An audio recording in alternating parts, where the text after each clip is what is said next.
పరిస్థితులు కనిపిస్తా ఉన్నాయి. నేను ఒకసారి కొన్ని వివరాలను చెప్తాను. క్లుప్తంగా వివరాలన్నీ 6 నేరాలు ఎలా చేశారో చెప్తాను. 6 ఇన్స్టెన్సెస్ ఇదే కేసులో నేను సైట్ చేస్తాను. న్యాయం ధర్మం బతుకున్నాయా లేదా అన్నది ప్రజాస్వామ్యంలో ఉన్న ప్రతి ఒక్కరూ కూడా ఆలోచన చేయమని కోరుతా ఉన్నా. ఆగస్టు 1వ తారీఖున చిప్పగిరి మండలం నుంచి సంగాల అనే ఊరు కేవలం 6 కిలోమీటర్ల దూరంలో ఉంది. సంగాల అనే ఊరు కేవలం 5-6 కిలోమీటర్ల దూరంలో ఉంది చిప్పగిరి నుంచి. ఆ సంగాల అనే ఊరి నుంచి గిరి అనే ఒక కార్యకర్త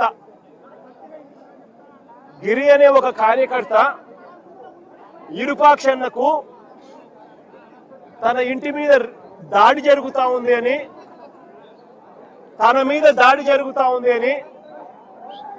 దాడి జరుగుతా ఉన్న తన ఇంటి ఫోటోను, ఇంటి వీడియోను సైతం ఎమ్మెల్యేకు తాను పంపించి 7:45 ఎమ్మెల్యేకి ఫోన్ చేశాడు.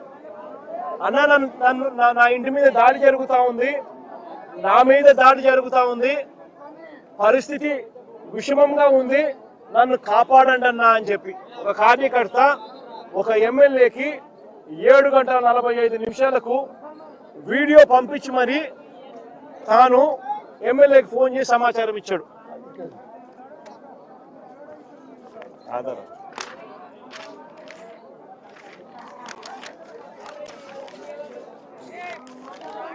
ఇది గిరి అనే కార్యకర్త ఎమ్మెల్యేకు 7:45 ఫోన్ చేసిన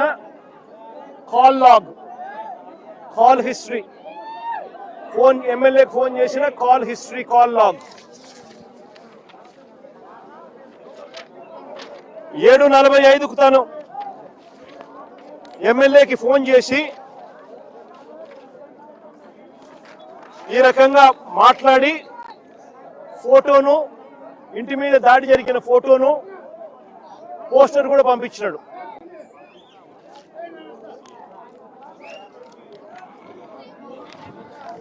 ఎమ్మెల్యే ఒక కార్యకర్త తనకు ఫోన్ చేసినప్పుడు అవి చూసినప్పుడు నివ్వెరపోయి ఎమ్మెల్యే వెంటనే చిప్పగిరి పోలీస్ స్టేషన్ ఎస్ఐకి 7:47 అంటే వెంటనే మాట్లాడిన తర్వాత 7:47 ఎస్ఐకి ఫోన్ చేసినాడు. మీ దగ్గర నుంచి సంగాల ఊరు ఇక్కడ నుంచి 5-6 కిలోమీటర్ల దూరంలో ఉంది, కార్యకర్త మీద దాడి జరుగుతా ఉంది, పోయి కాపాడండి అని ఎమ్మెల్యే, ప్రజల చేత ఎన్నుకోబడిన ఎమ్మెల్యే ఒక ఎస్ఐకి ఫోన్ చేసి సమాచారం ఇచ్చినాడు 7:47. మళ్ళీ ఆ తర్వాత సిఐకి మళ్ళీ ఫోన్ చేశాడు. సిఐకి ఫోన్ చేసిన తర్వాత సిఐ ఫోన్ చేస్తే ఫోన్ ఎత్తడంలా, ఫోన్ దొరకడంలా. మళ్ళా 8:03 సిఐకి కూడా ఫోన్ చేసి సమాచారాన్ని ఇచ్చినాడు. సిఐకి కూడా ఎమ్మెల్యే ఫోన్ చేసి ఇలా గిరి అనే కార్యకర్త మీద దాడి జరుగుతా ఉంది సంగాల అనే గ్రామంలో, వెళ్ళి కాపాడండి మీరు, నాకు గిరి ఫోన్ చేశాడు, ఫోటోలు పంపించినాడు, తన ఇంట్లో జరుగుతా ఉన్న దాడికి సంబంధించిన వివరాలు తెలియజేస్తా ఉన్నాడు, వెంటనే పోండి అని చెప్పి మళ్ళీ 8:03 సిఐ కూడా చెప్పినాడు. అయినా ఎవడు పోలా. ఒక మనిషి మీద దాడి జరుగుతా ఉందని పోలీసులకు చెప్తే ఎమ్మెల్యే లాంటోడు ఫోన్ చేసి చెప్పినా కూడా దిక్కు దివాణం లేని పరిస్థితిలో ఈరోజు రాష్ట్రంలో ప్రజలు ఉన్నారు. ఎమ్మెల్యే కాదు, ఎవడు ఫోన్ చేసినా సిఐ అనేవాడు, ఎస్ఐ అనేవాడు పోవాల్సిన ధర్మం. అది ఎస్ఐ డ్యూటీ, సిఐ డ్యూటీ. ఎవడైనా కూడా నా ప్రాణం పోతా ఉంది, నా ఇంటి మీద దాడి జరుగుతా ఉంది అని చెప్పి తనకు ఏదైనా సమాచారం అందితే వెంటనే అక్కడికి వెళ్ళి కాపాడాల్సిన ధర్మం ఎస్ఐ మీద, సిఐ మీద ఉంది. అట్లాంటిది ఎమ్మెల్యే చెప్తే కూడా పోలా. ఎమ్మెల్యే చెప్తే కూడా పోకపోతే ఆ తర్వాత మళ్ళా 8:08కి అంటే మళ్ళా దాదాపుగా అరగంట తర్వాత 7:45కు తాను గిరి ఫోన్ చేసినాడు మొదటిసారి ఎమ్మెల్యేకి. మళ్ళీ 8:08కి మళ్ళీ గిరి ఎమ్మెల్యేకి ఫోన్ చేశాడు. అన్న నా పరిస్థితి చాలా అన్యాయంగా ఉంది, నువ్వు రాకపోతే నేను ఇబ్బంది పడే పరిస్థితిలో ఉన్నాను, పోలీసులు ఎవరు నా ఇంటికాడికి వచ్చి నన్ను కాపాడే కార్యక్రమం జరగలేదు అని మళ్ళీ 8:08కి ఒక కార్యకర్త ఎమ్మెల్యేకి ఫోన్ చేస్తే ఇంతకు ముందు పోలీసులు ఎవరు పోని పరిస్థితి కనపడితే నేను అడుగుతా ఉన్నా, ఎమ్మెల్యే అనేవాడు ఏం చేయాలా అని. ఎమ్మెల్యే అనేవాడు పోవాల్సిన ధర్మం కనీసం ఎమ్మెల్యే మీదకి లేదా అని అడుగుతా ఉన్నా. ఎమ్మెల్యే అనే మనిషికి మనసు మానవత్వం ఉంటుందా లేదా అని అడుగుతా ఉన్నా. మనసు మానవత్వం ఉంది కాబట్టి పోలీసులకు చెప్పినా పోలీసులు స్పందించకపోతే ఎమ్మెల్యే మానవత్వం చూపించాడు, ఒక మనిషిగా తను రియాక్ట్ అయ్యాడు. వెంటనే ఎమ్మెల్యే ఆ గ్రామానికి పోయాడు, ఆ సంఘాలనే గ్రామానికి ఎమ్మెల్యే పోయాడు కార్యకర్తను కాపాడుకునే దానికోసం. వెళ్ళి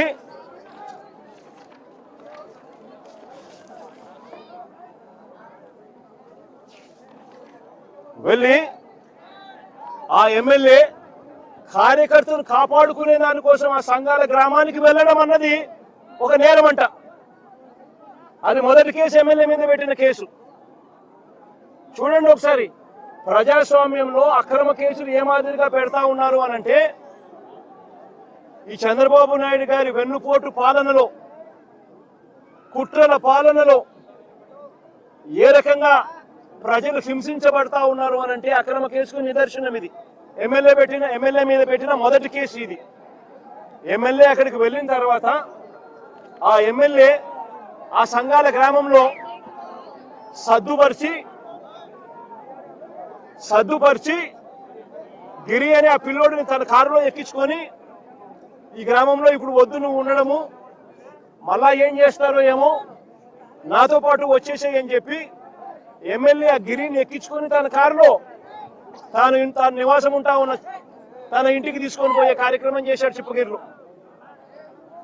ఆ గిరిని ఎక్కించుకొని ఎమ్మెల్యే మళ్ళీ తిరిగి ప్రయాణం అవుతా ఉండగా దారిలో నేమకల్లు అనే గ్రామం, దారిలో మరో గ్రామం నేమకల్లు అనే గ్రామం. ఈ గ్రామంలో దారి కాచి ఎమ్మెల్యే మీద మళ్ళీ దాడి చేశారు. ఎమ్మెల్యే మీదనే ఏకంగా దాడి చేశారు. ఎమ్మెల్యే తమ్ముడు శ్రీరాములు చెయ్యిని కొట్టారు. ఎమ్మెల్యే తమ్ముడు శ్రీరాములు చెయ్యి విరిగిపోయింది. విరిగిపోవడమే కాకుండా ఇంకా అన్యాయమైన పని ఏం చేశారో తెలుసా? ఇంకా అన్యాయమైన పని ఏమిటంటే, ఈ నేరాన్ని కప్పిపుచ్చుకునే దానికోసం శ్రీరాములు ఎక్స్రే రిపోర్ట్, ఎమ్మెల్యే తమ్ముడు చెయ్యి విరిగిన ఎక్స్రే రిపోర్టు, ఎమ్మెల్యే మీద దాడి చేసి నేమకల్లు గ్రామంలో తిరిగి వస్తా ఉండగా దారిలో ఉన్న నేమకల్లు అనే గ్రామంలో ఎమ్మెల్యే మీద దాడి చేసి ఎమ్మెల్యే తమ్ముడిని చెయ్యరగొట్టిన రిపోర్ట్ ఇది. దీన్ని కప్పిపుచ్చుకునే దానికోసం అని చెప్పి ఏకంగా ఓ టీడీపీ కార్యకర్త, ఇది ఇంకా అన్యాయం, ఇది వినండి ఒకసారి, ఏకంగా దీన్ని కప్పిపుచ్చుకునే దానికోసం అని చెప్పి ఏకంగా ఓ టీడీపీ కార్యకర్త నేమకల్లులో ఉన్న టీడీపీ కార్యకర్త తన భార్య దుస్తులను తానే చింపేసి, తన భార్య బట్టలను తానే చింపేసి, భర్తగా ఉండి తానే తన భార్య బట్టలను చింపేసి ఎమ్మెల్యే అతని మనుషులు చింపారంటూ ఎమ్మెల్యే మీద ఎస్సీ ఎస్టీ కేసు, మరో కేసు, రెండో కేసు, ఎమ్మెల్యే మీద ఎస్సీ ఎస్టీ కేసు రెండో కేసు పెట్టారు. నేను అడుగుతా ఉన్నా, ఇదే చంద్రబాబు నాయుడు గారిని అడుగుతా ఉన్నా, అయ్యా చంద్రబాబు గారు, మా వాళ్ళ మీద నువ్వు తప్పుడు కేసులు పెట్టడానికి మీ కార్యకర్తల బట్టలను సైతం వాళ్ళ భర్తలతో చింపించే స్థాయికి నీ పార్టీ దిగజారిపోయింది అని అంటే నువ్వు తలకాయ వంచుకోవాలి చంద్రబాబు అని చెప్తా ఉన్నా.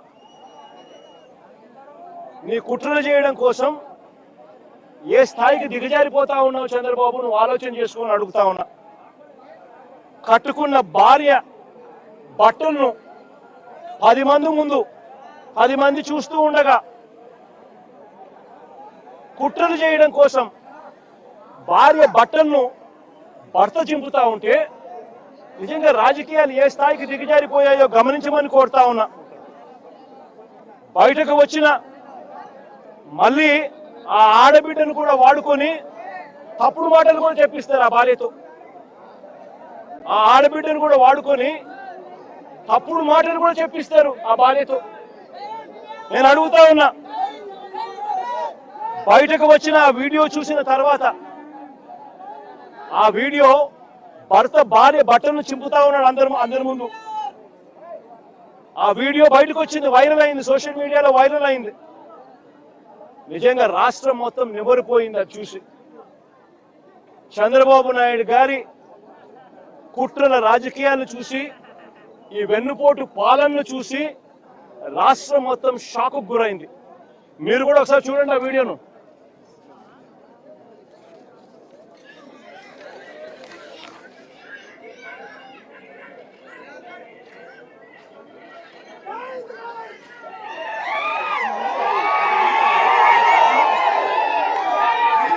మళ్ళా ప్లే చేయి.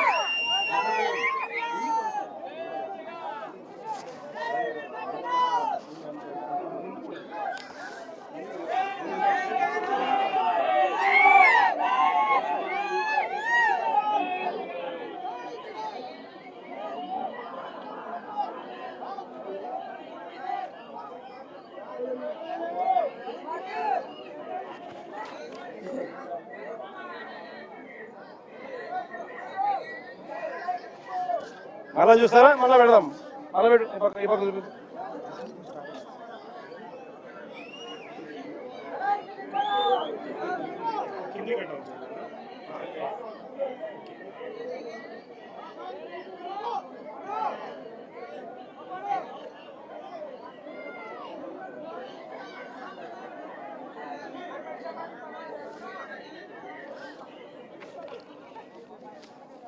నిజంగా ఏ స్థాయిలోకి చంద్రబాబు నాయుడు దిగజారిపోయినాడు అని చెప్పడానికి వెన్నుపోటు పార్టీ నాయకుడు కుట్రలు చేసి వెన్నుపోటు పార్టీ పాలనలో ఏ రకంగా వ్యవస్థలు ఉన్నాయని చెప్పడానికి నిదర్శనం. ఇది చేసి ఎమ్మెల్యే మీద ఎస్సీ ఎస్టీ కేసు, ఇది 2వ కేసు. ఎమ్మెల్యే మీద పెట్టిన ఇది 2వ కేసు, 2వ అక్రమ కేసు.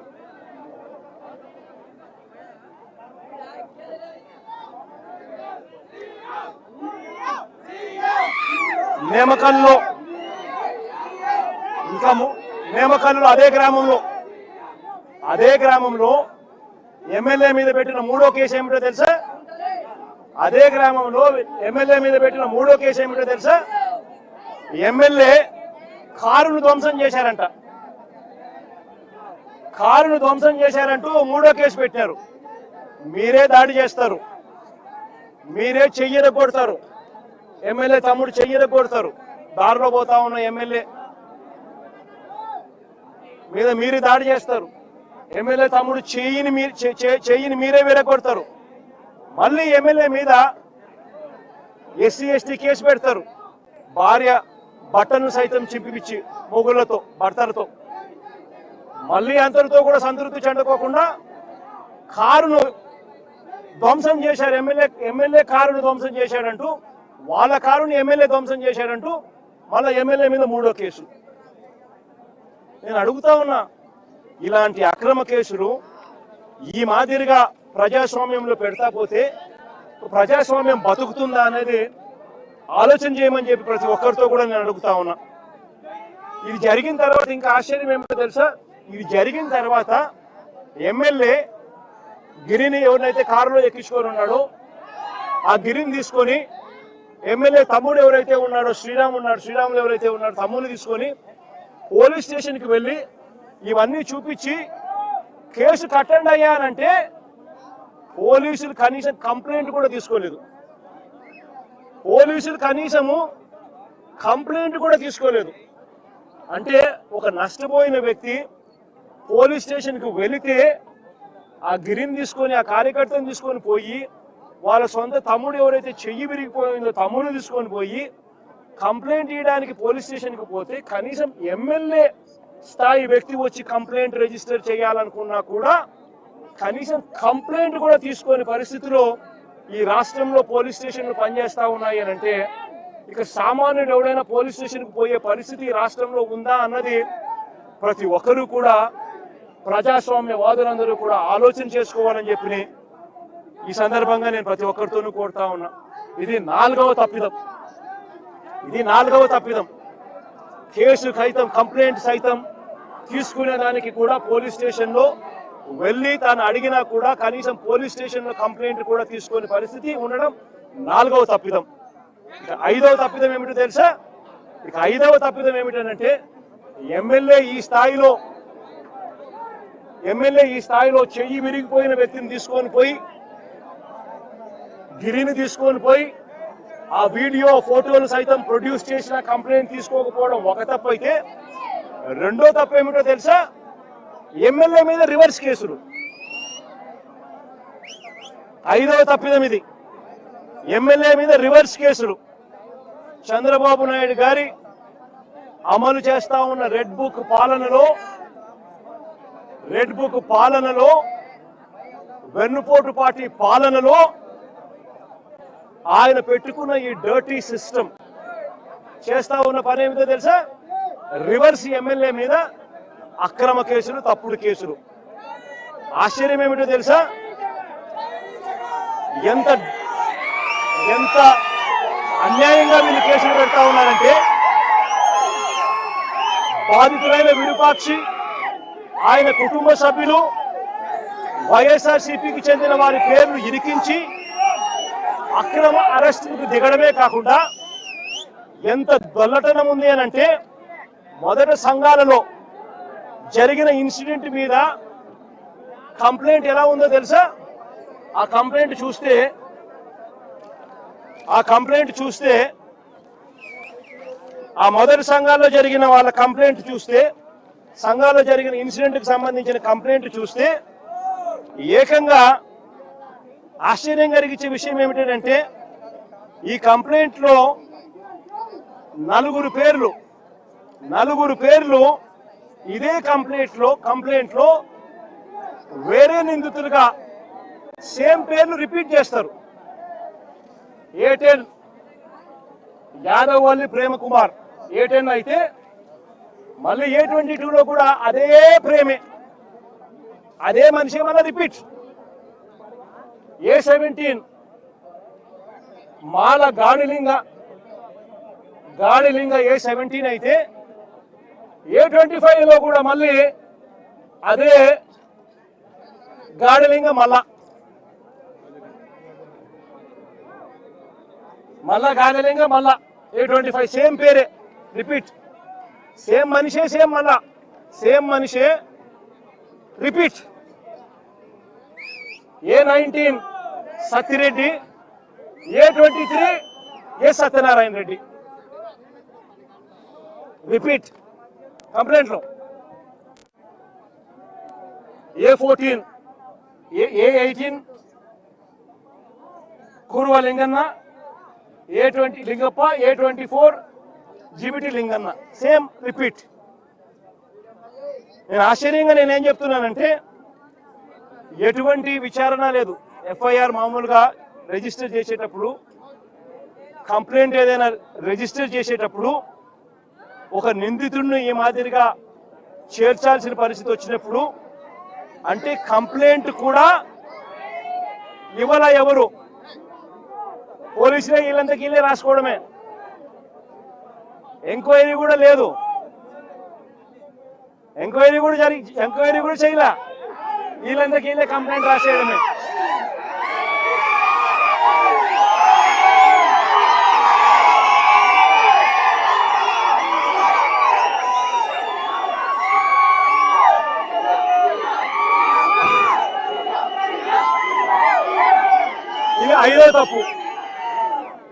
ఐదవ తప్పు అయితే ఆరవ తప్పు ఏమిటో తెలుసా?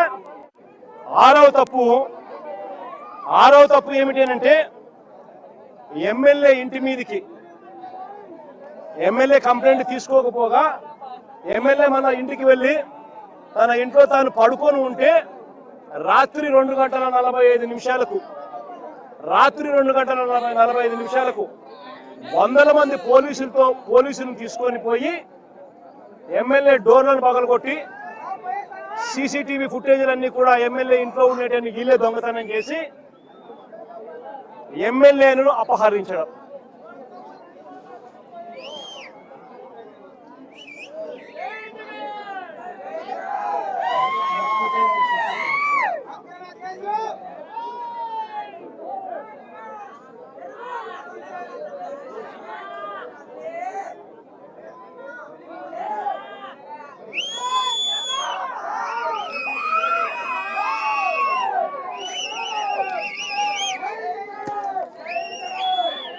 ఆయన ఇంట్లో ఉన్న సీసీటీవీలు, ఎమ్మెల్యే ఇంట్లో ఉన్న సీసీటీవీలు ఈరోజు లేవు. ఎక్కడున్నాయంటే పోలీసుల దొంగలు.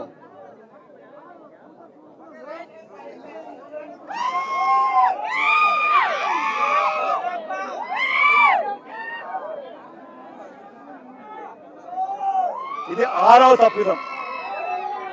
నేను అడుగుతా ఉన్నా, 6 తప్పిదాలు నేను సాక్ష్యాలు ఆధారాలతో సహా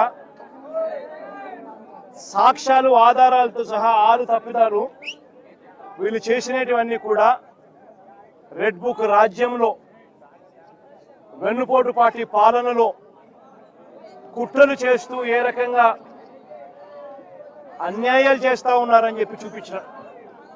నిజంగా బీసీ అనే నాయకత్వం మీద చంద్రబాబు నాయుడు గారు అనే వ్యక్తి కుట్రలతో ఏ రకంగా బీసీ నాయకుల్ని, పేరు పొందిన బీసీ నాయకులను ఏ రకంగా అక్రమ కేసులతో ఇరికిస్తా ఉన్నారు అని చెప్పడానికి ఇంకా కొన్ని ఉదాహరణలు చెప్తా. వైఎస్ఆర్సీపీ పార్టీలో ఎదుగుతా ఉన్న బీసీ నాయకులను చంద్రబాబు నాయుడు గారు ఏ రకంగా లక్ష్యంగా చేసుకున్నారు అనంటే, శ్రీకాకుళంలో మొన్న మత్స్యకార బీసీ నాయకుడు సిదిరి అప్పలరాజు, నేను మొన్న తనకు జరిగిన అన్యాయం మీద శ్రీకాకుళం వెళ్ళి తనకు జరిగిన అన్యాయాన్ని ప్రెస్ సమక్షంలో పూర్తిగా వివరాలతో సహా వివరించిన. సిదిరి అప్పలరాజు విషయంలో ఓ బైక్ యాక్సిడెంట్ను, కార్ యాక్సిడెంట్ కూడా కాదు, ఓ బైక్ యాక్సిడెంట్ను, ఓ రోడ్డు ప్రమాదాన్ని ఏకంగా వక్రీకరించి హత్య కింద, కుట్ర కింద, హత్య కింద బుక్ చేసినారు. ఒక బీసీ నాయకుడు 18 ఏళ్ల కొడుకు బైక్ నడుపుతూ 18 ఏళ్ల కొడుకు బైక్ నడుపుతూ బైక్ యాక్సిడెంట్ అయితే 18 ఏళ్ల కొడుకు బైక్ యాక్సిడెంట్ అయితే ఆ యాక్సిడెంట్ హత్య కింద, కుట్ర కింద ఏ రకంగా మలిచి చివరికి అప్పలరాజును సైతం అరెస్ట్ చేసినారు. మత్స్యకార లీడర్, ఒక డాక్టర్,